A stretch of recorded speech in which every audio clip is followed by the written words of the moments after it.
The myth of Robin Hood remains one of the most enduring in British history, but the character's beginnings are far more complex than most people imagine. Today, we'll be exploring the medieval origin of Sherwood Forest's most famous inhabitant. Hello, my name is Gareth Edwards, and welcome to the Untitled History Podcast. Join me each week alongside world-leading experts as we take a deep dive into your favourite topics from throughout history. From the ancient world to the modern, and with plenty of historical rabbit holes in between, we'll cover famous and not so famous moments in history from all across the globe. Live and listen, gentlemen, that be of freeborn blood. I shall tell you of a good yeoman. His name was Robin Hood. These are the opening words to the Gest of Robin Hood, first published by Wynkin de Worde in written form in 1506. They represent the first literary mention of a man who was almost certainly never real in the sense that we would understand it, but who has existed in the British consciousness since the Middle Ages. In this episode, we're going to explore the medieval origins of Robin Hood, and how he was always reflected the society and time in which his story is being told. And with me today to do this is Madeline O'Donnell. And say hello, Madeline. Hi, I'm Madeline. For those unfamiliar with Madeline's work, she is an architectural and cultural historian, and she primarily works on medieval Britain and how medieval beliefs shaped the built world that we have inherited. And that work that you do around medieval beliefs and how they've influenced the real world is really why I was really keen to have you on for this episode, Madeline, because I think we almost need to lead into this by almost helping listeners understand the place that religion held in medieval society, particularly in the West and particularly in Britain. So maybe, do you want to give a bit of an overview of that to start with? Sure, and it sounds odd to say Robin Hood and then start in on religion, but they're linked in a way that is just inherent to the medieval world overall, but specifically medieval Britain, medieval England. We think today of religion as something that it has influences in politics, it affects the world, but it's not intrinsic to our society here in the West. Everyone in England, most people maybe tick C of E on a box. Their kids go to C of E schools. We get Christmas off. It's a bank holiday, but it's not something that we fervently believe in. And if you do, it's either something that's sort of quiet and you keep it to yourself, or it's a bit weird. And I mean, to talk about my country of birth, it's a bit American, and you don't want to lean into that too much. It feels odd. We think of religion as a separate sphere to everyday life. This is not how medieval folk felt about it. It's not how they understood it. Religion was intertwined into life as part of, not just of the culture, and not just in the sense of, oh, if you do this wrong, you'll go to hell. If you do this, it wasn't a punishment. It was part of life, the way maybe gardening or something is today. It's something everyone does to a greater or lesser extent. It's a ready topic of conversation. It's something everyone understands. It feels to hand. It's maybe television is the better example. Everyone, even if they don't watch it, they know what's going on. They've heard of the top shows. They understand the context, and it shapes the world. Pubs will stay open late because the football's on. So football's my go-to on this, because it's not a perfect metaphor, but it's very similar in the sense of, particularly we're in the World Cup period at the moment, that it feels all pervasive at the moment, football does. And religion was very much the same in the medieval world. It always annoys me when you see something like some kind of gritty medieval TV show or film, and it's always like the rich guy in power or whatever else, and going like, oh, of course, we don't really believe in this stuff, but it preserves the social order. Like, and they'll be sat in church doing it. It's like, no. For them, this was real. It was a critical part of their life. That's exactly it. I think today we look at our world leaders who maybe sit in church or pay homage to, but they don't really interact with it. They don't really engage or believe it. The former world leaders did, and in a very literal sense, it was part of the world. And now today, of course, in the modern world, most pretty much all historians accept that Jesus of Nazareth existed, whether or not they believe in the entire religion. We know that the figure was there, but you'd be hard pressed to find a world leader sit down and say very deeply from the bottom of their heart that they think he died and came back to life. Just because if nothing else, it would be an odd thing for them to claim on stage. I think within the context of that, and if you're wondering, listeners, why we've talked a lot about medieval religion here and why we've framed things in that way, it's because the idea of alms and the idea of religious festivals and ceremonies is intrinsic to the origins of Robin Hood, isn't it? Exactly. And I want to point out one other thing, which is going to seem like a sideways mention, but it falls into the same bracket. And that's the idea of fairies and witches and spirits and otherworldly elements that today we would say that's myth, that's superstition. At the time, it was very real. It was not something you believed in or you didn't believe in. It was something that simply was a fact, and how you handled it may have changed. You may or may not have taken great heed about all of the things that you meant to do, but you were never questioning whether or not it was real. It's how sensible people handle climate change today. How much it affects your behavior may vary, but all of us accept that climate change is happening. So that then comes back to Robin Hood as a mythological figure in that context. So let's talk about what this means on the ground. So we'll talk a bit about, I think a fair bit about another sort of mythical figure in this, in King Arthur. And listeners, just to frame this for you as a very, very broad framing around this. If you think of King Arthur as almost a sort of mythical hero in inverted commas, a figure doing good from above, Robin Hood is almost an inverse of that. He's a figure from below doing good. And this means that from a medieval perspective, he exists in all of that context that Madeline's just given you, in that sort of folklore reality world, in that world where religion is important. And he exists in the context of alms and festivals, and a world where there are plenty of festivals that celebrate things people should be doing and almost provide sometimes warning against what they're not doing. So do you maybe want to describe a bit what, when we talk about alms, which is ALMS, I'm always conscious that my slightly terrible London meets everywhere accent lets people not know what we're talking about here. So alms in the context of ALMS. What does that mean when we're talking about it here, Madeline, and why is it critical to Robin Hood? Well, the way most people see alms today are the remnants of almshouses, which are your low, squat houses close to a church or a manor house in large cities, sort of a row of tenements. They're often quite expensive today because they're all listed. That falls into this context as well.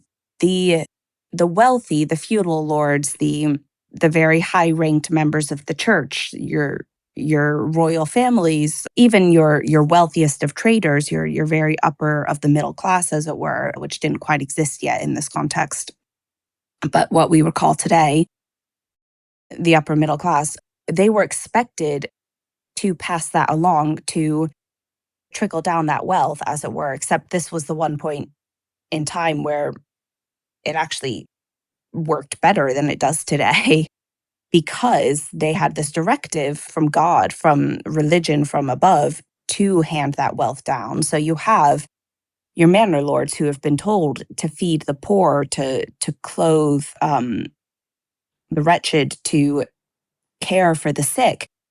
And so what you have is they would have their evening meal, the grand feast, each supper at the hall, but those doors would be opened, and every member of the household, from the wealthiest to the poorest, was eating in the same hall. You had your lord of the manor up at the high table, and you had your servants, your lowest of servants, your stable boys down at the bottom, but they were all eating together. And then the leftovers, anything that was not consumed, and this was not a plate everything carefully so that everything gets eaten.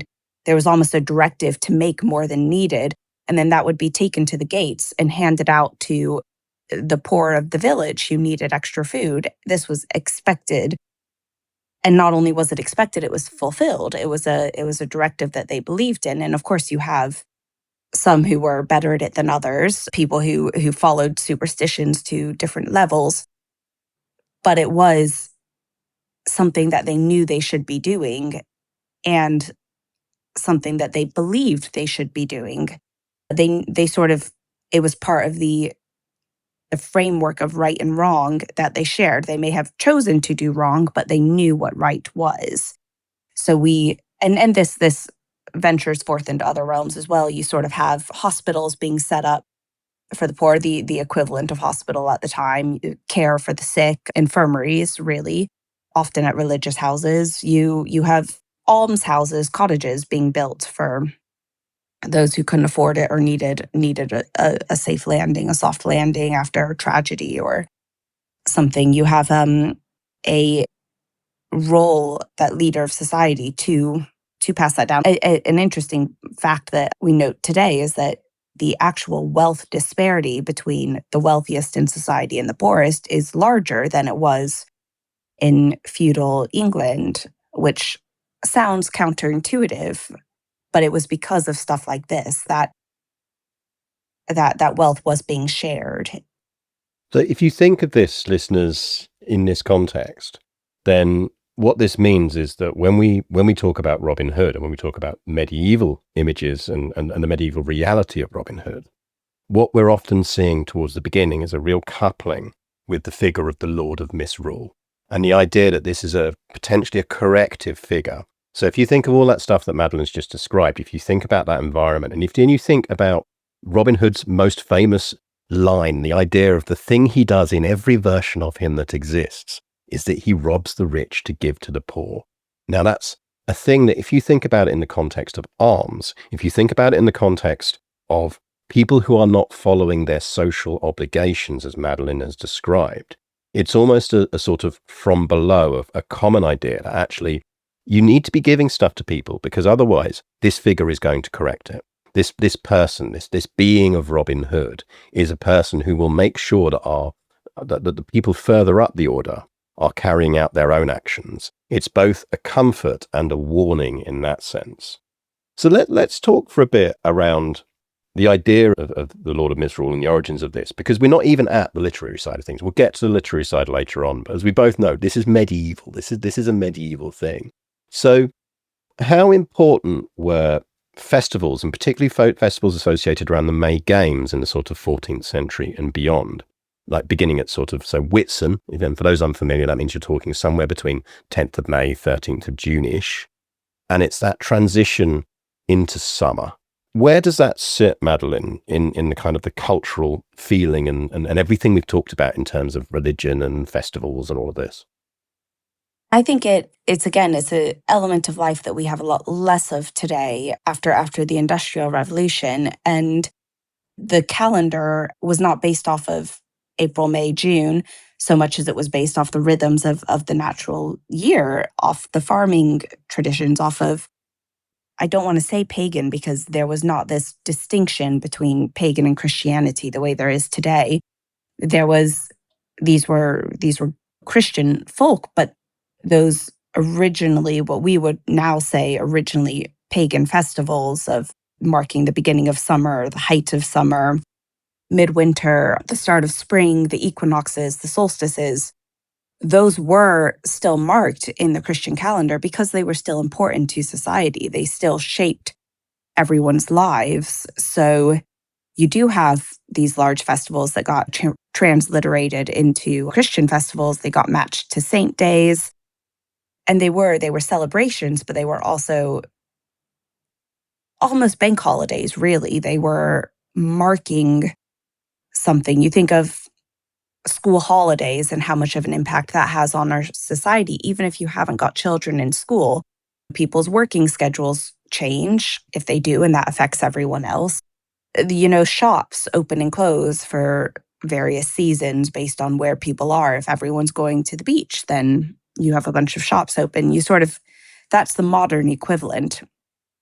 This was everyone. So it was also a time for people to come together and exchange ideas and conversation and gossip. And medieval society was not isolated the way a lot of people think. It wasn't someone born and never left their village in their entire life the way often sort of gets joked about. People did travel, they conversed, there were markets, there were reasons to travel for work, but there were also festivals. Those were everyone going up to Nan's for Christmas and seeing friends that you've not seen in ages, and sort of having the Christmas Eve service where everyone figures out what everyone else is doing and you go home and gossip about it the next day. Those were your festivals. And I think it's a really nice framing for this because, so to almost to summarize this as to where we've got to so far, you've got a medieval world here in which religion is real to people and folklore is real to people in a way that it perhaps isn't now. And within that, you've got this figure, this Lord of Misrule, this idea that there is someone out there who, if people aren't following their religious obligations, is going to correct for that. They're a corrective force. It's a story that has real presence in people's minds. And exactly as you've said there, Madeline, I think framing it around journey is important because most of our earliest origins for Robin Hood myths, which we have around this period, and actually we can talk a bit when we talk literary, why it's so hard finding literary stuff around this is precisely because this is a common people thing, is that at this time, but is that it kind of starts in, the evidence we do have places it firmly in the south of Britain for the origins. The idea of Sherwood Forest in the north doesn't come until much later, but travel is almost important because, as we both know, almost the original story, the kind of the path of this story almost spreads or seems to spread and coalesces around like Ermine Street, which is the modern A1M, the main road in Britain, if you're familiar with it as listeners. So this is a story of a person who is real in people's minds, that is drifting and moving around. It's a lower class story. It's not an upper class folklore myth, and it's spreading throughout. So the first known mention we really have almost in literary form is actually around 1377.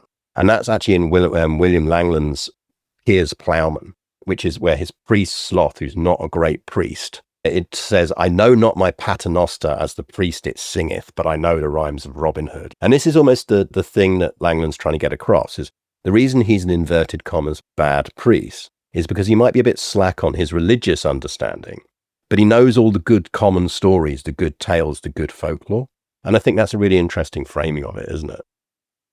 It's almost a meta joke, really, because we know that, think think the Book of Mormon, how they shift, spoilers if you haven't seen it, they shift the story, the religion that they're teaching to match what the people needed to hear at that time. And you see this with Robin Hood. And of course we only have incomplete understandings of it at this time because it was still an oral tradition. It wasn't being written down yet, apart from mentions like this, but we don't have the actual rhymes recorded at this point. But we know it was being passed from person to person. It was changing. The interesting thing about Robin Hood is that it's never set to where it's taking place. It's always several villages over, a few miles further north. It's always a friend of a friend heard this, or my brother's cousin's wife was telling us about it. It's one of those stories where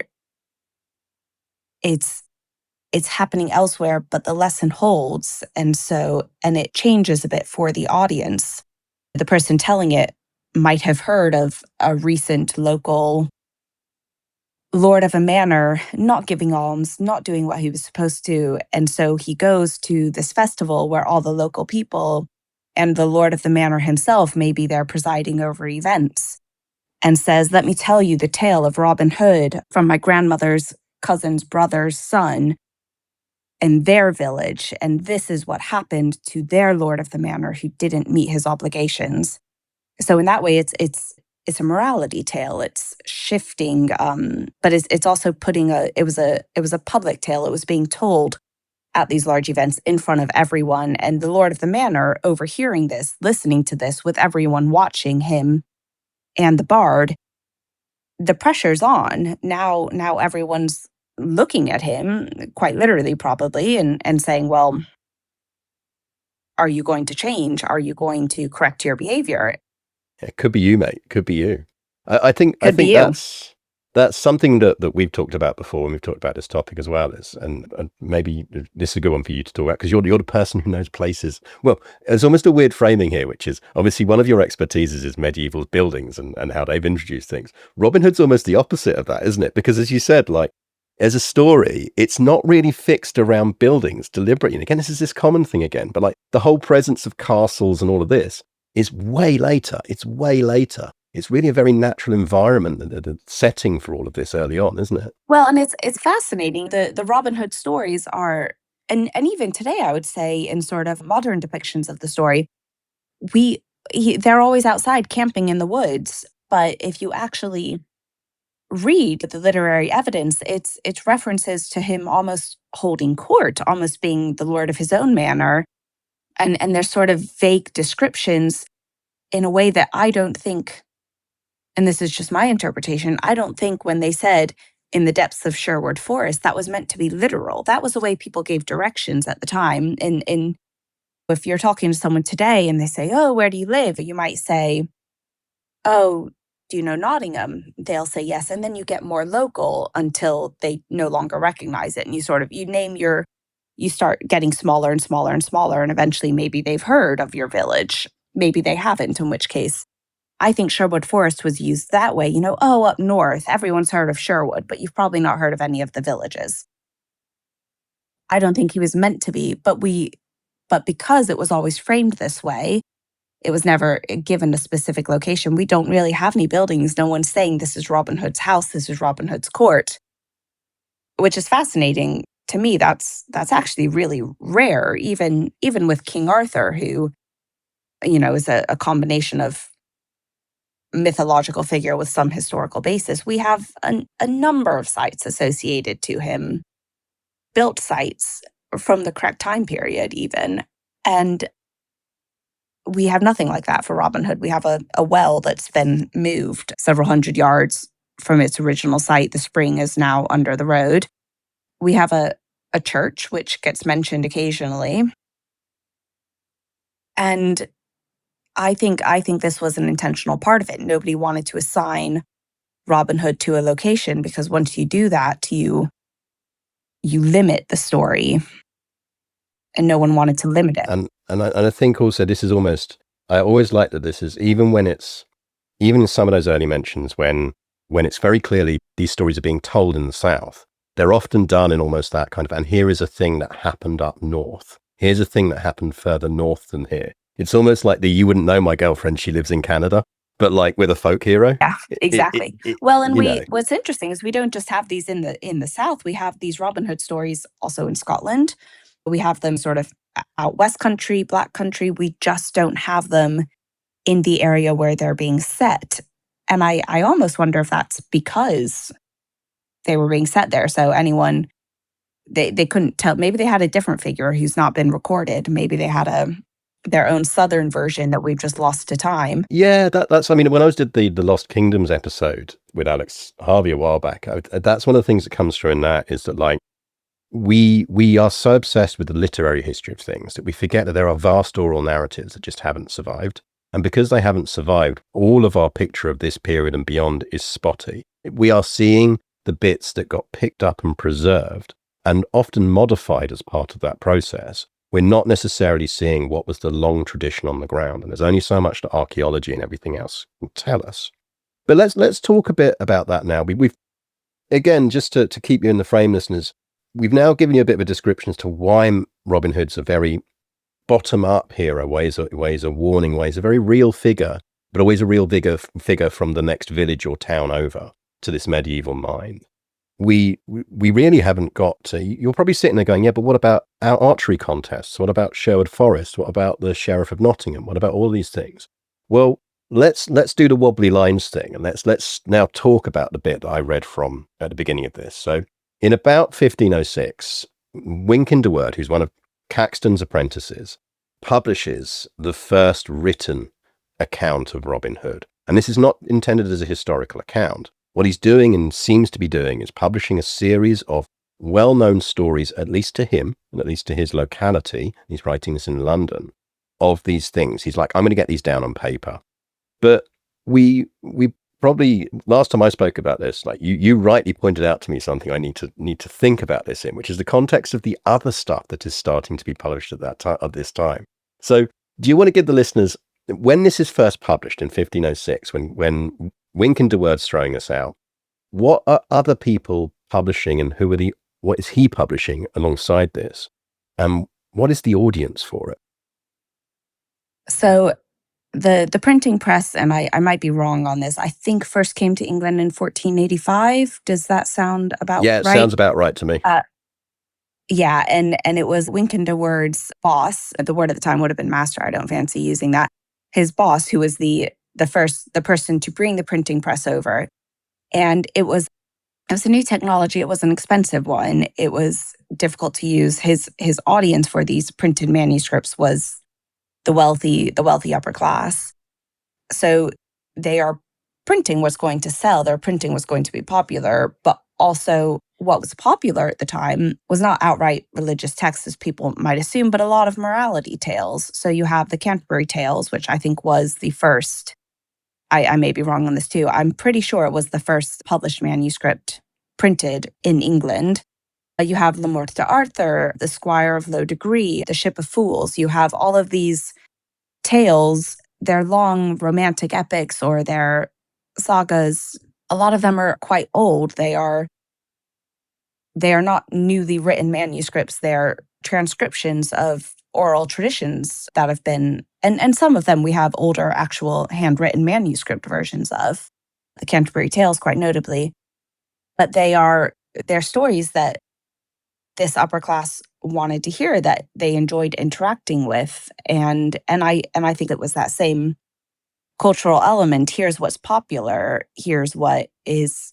And we think of Robin Hood, and we've just been talking about how Robin Hood was a lower class tradition, and it was, but the upper class would have heard of it. They would have been familiar with it.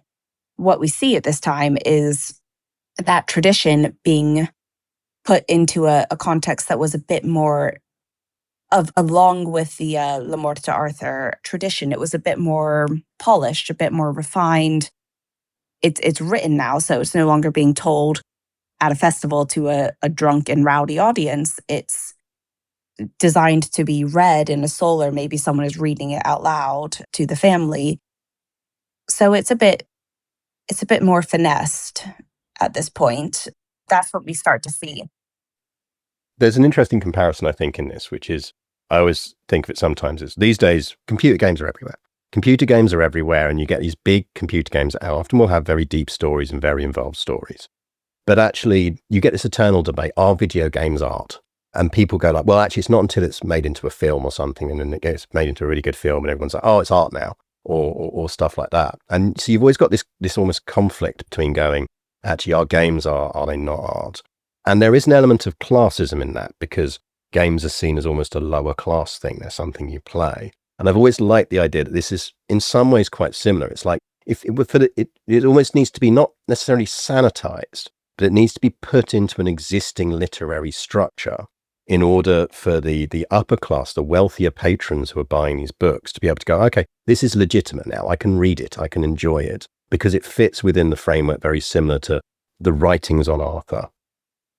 It also makes it more comfortable for them. When you're hearing these stories told as part of an oral tradition, it's shifting, it's adapting to the audience. And that was often being adapted to be quite pointed at them specifically. When you have this printed manuscript that's been sanitized, but it's been neutralized. It's being directed at another mythical figure. It's being directed at the Sheriff of Nottingham, or someone who is not the reader. That's much more comfortable for them. They can read that and say, well, I would never do that, because it's not being adapted to them specifically, which was probably why it was so popular. Yeah, that's very much why it's so popular. Let's be honest, because you hit a point now where it's like, okay, yeah, I'm not like that nasty Sheriff of Nottingham, because now we get the Sheriff of Nottingham start to appear. I'm not like that nasty Prince John. It's when we start to get him appear. Exactly. I'm a good person. Therefore, I always would do my obligations. And so it puts it in that nicer, more acceptable framing, and it makes it much more of a morality tale, as you say. I was going to say, I think this is where, along the same lines, where you start to see all of the things we associate today, the archery, the dressing in green, the all of that, the sort of tropes that are common today. Those all come from a festival setting. They wouldn't have been described that way in the festival. No one would need to describe Robin Hood bouncing around and drinking. That's just what everyone was doing at the festival. And so when you get that transliteration, they set it in that context. And that's what we won't go into all the details of the Gest of Robin Hood here. It's 14,000 words. You can't do that in a 45-minute podcast, certainly, let alone the 15 minutes or so we've got left of the main show. But for context for you listeners, and we'll include a link to it in the show notes, it is worth a read, because if you just flicking through it, and it's divided, what Wynkin de Worde does really is he's very clearly taking some very different traditions. You almost get two very different archetypes of Robin appear in this. You get the first half of it very much has Robin as this very King Arthur-esque figure. As Madeline described earlier, he's almost described as holding court in, if he's in the forest maybe, but in a premises somewhere in the forest, giving out almost quests. And this is where you start getting Scarlock, which obviously morphs later on into Will Scarlet. Little John appears very early in this. They are almost like questing knights acting on behalf of Robin to go out and deal with people who are failing to deal with their obligations. That's sort of what the first half of this is like.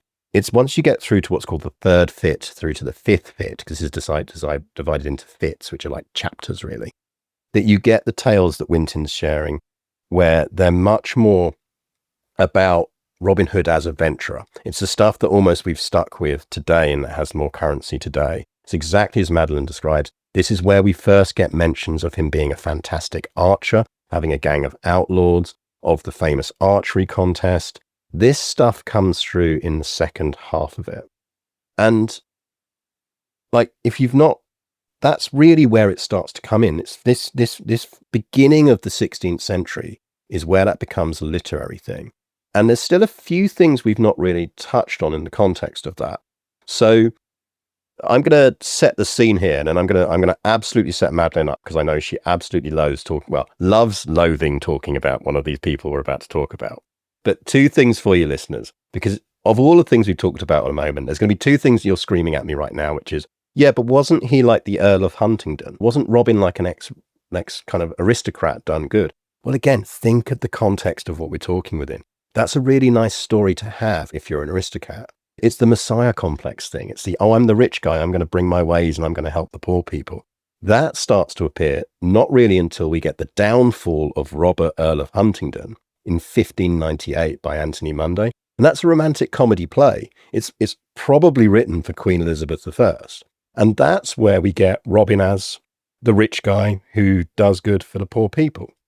That's where we first get the setting in Richard the Lionheart's reign. That's where Maid Marian, who in earlier mythology around this is almost a partner figure to Robin, because they're two balancing forces of that folklore. Now she's the love interest. Now Prince John is the rival. All of this starts coming around. And then we're jumping around a bit here, but I absolutely want to set you up for this, Madeline, which is, when does he become Robin of Locksley? This is the 18th century, isn't it? And who is the infamous guy who gives us Robin of Locksley? William Stuckley. Oh man, Stuckley. I am known for saying this. The Victorians really loved making stuff up. And now Stuckley wasn't a Victorian. He was a bit early, but he was the archetype of this, of just making stuff up, but doing it beautifully. And I respect the game, but he really did just invent things. And he was an antiquarian, which is historian, but making stuff up. Not that we don't make stuff up today, but that was, you start to see this in sort of the really the Jacobean era, where they're looking back on things and considering what earlier English history at this point, 600 years ago, which is a significant amount of time, they're studying that.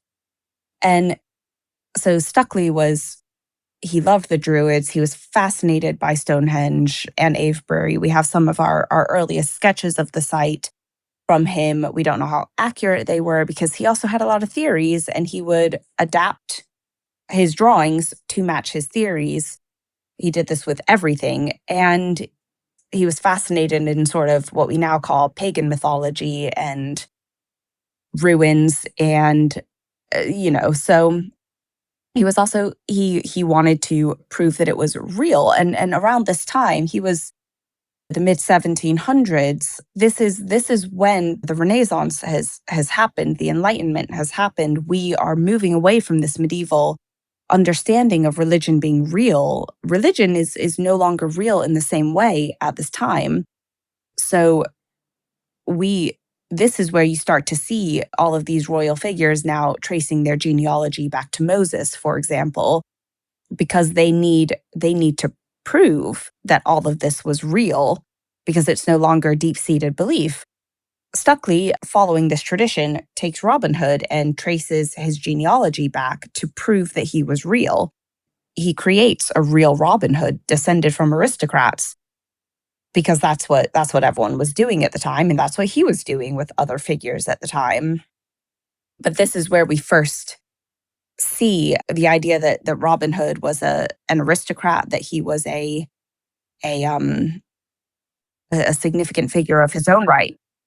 Locksley is an entirely invented place. There's no such place as Locksley. Exactly. Like it's not real as we understand it, and it's not real as medieval folk would have understood it either. It's entirely Stuckley needing to, and his ilk needing to make things real, because they weren't anymore. After the Enlightenment, and I'm going to butcher this badly because this is not my time period. The Enlightenment is where you really see the shift of even dedicated Christians treating the Bible as mythology. So saying, oh, the Great Flood was a metaphor, it was an analogy.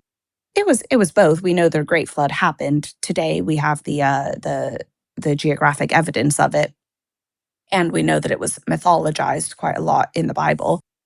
But the pendulum had swung so far that they had no proof. They didn't have the data today that we have, so they needed to create evidence or find evidence or discover it. So they make stuff up. That's what Stuckley does, and I think you've really summed it up nicely there. That, like, we started with the origins of this, which is very much, as you say, he's real in the minds of the people in the medieval era, and then by the time we get to the beginning of the sort of the Victorian era, moving into the Victorian era, as you say, people are now determined to go, well, if he was real, there must be a birth certificate somewhere. We must have that. Exactly. And Stuckley just absolutely goes, well, I'm going to invent this. And he probably in his head doesn't even think he's necessarily inventing it. He just is operating from the assumption that he knows it must exist. Therefore, he's going to write it. There's a sort of projection that this must exist. In his mind, well, it must exist, and it must have been lost maybe in the Great Fire when so many records were lost in St. Paul's. Well, I know, I'll just recreate it. I have an idea what it would have looked like. And he wouldn't have perceived this as making stuff up the way we do today. But it's now that we have much more of a full picture than he did. It's interesting to see that's part of the evolution. Again, it's that thing that we've talked about, which is where that comparison to Arthur is so important, because I've talked in the past about actually how, to me, like, because there are real figures that did exist in those periods, that also these proto-Victorians, let's call them a proto-Victorian because he really is that they're looking back to and going, well, this other figure definitely exists. We have literary evidence of these other figures. Therefore, these mythical ones must have existed as well. So Hereward the Wake, for example, is a figure that post-Norman invasion is a northern figure, is a rebel leader, is very documented, was very real. So Stuckley and co. are looking at figures like that, and they're going, well, if that figure's real and exists, Arthur must exist, Robin Hood must exist. And they're creating the literary, not the literary, the administrative architecture to create an environment in which those people exist. So he puts Robin, for example, dying as in 1247 as a man of Locksley. And I always like that point where Stuckley does that, because it, as you say, it just brings it all sort of full circle. It's almost like accepting the medieval idea of that he existed, but then trying to make him a real person. And we're still feeling the legacy from that today. I think, listeners, when you think about this stuff, think of it in that context. When you see a modern version of Robin Hood, when you see someone get angry online about how Robin Hood is being presented, remember that Robin Hood has always been presented it has always been a reflection of the time he existed in. I mean, I remember growing up and we used to go on holiday to York every year. So we'd go up in the summer and go up for a week in York because growing up in the South, it's cheap. You drive up, you spend a few days there. I loved history. So like my brother and sister could go to all the theme parks with my mum, and my dad had the unfortunate job of walking me around all the museums in York. But all the way every year we'd stop at Sherwood Forest on the way up, and you go to the Sherwood Forest Visitors Centre. And I can still genuinely remember in my mind the first time I realized how malleable the presentation of history can be was going there I think I must have been about 15, 16, the year after Robin Hood, Prince of Thieves came out. And they'd adapted, because suddenly it's really popular. It got really popular after that film with old Kevin Costner. And very quickly they adapted a lot of the narrative they stole about Robin within the Sherwood Visitors Centre to go, well, actually, this thing they said in the film, yeah, it could have been true.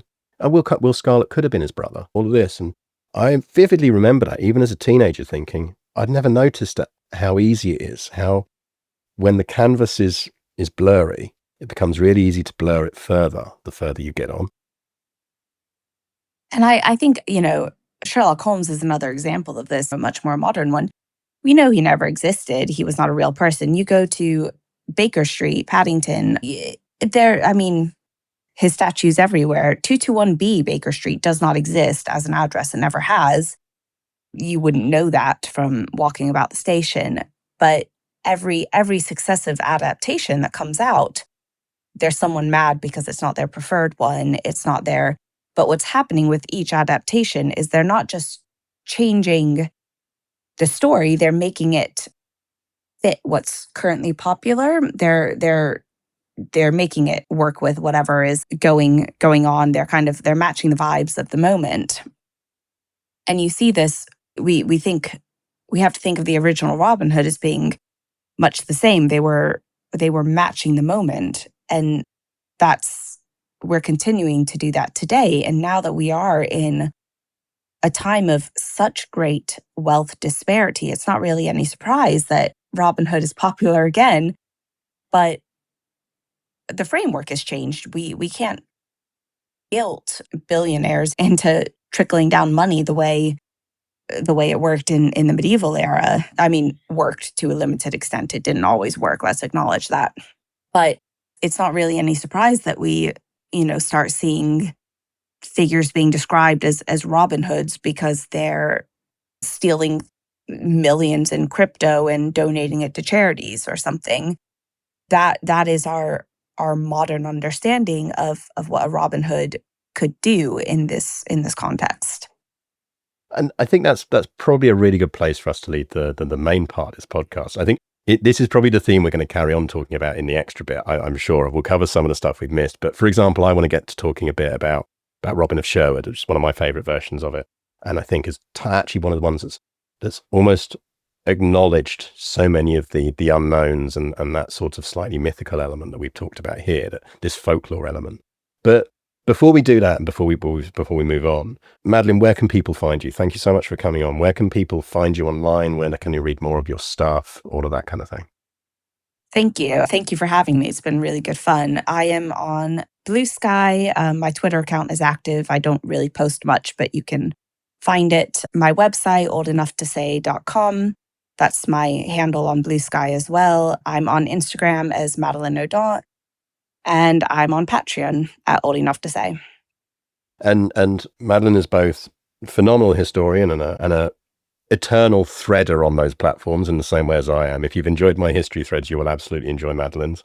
But also, I post a lot. Much of it's nonsense. Yeah, same. You're talking to the choir on that one.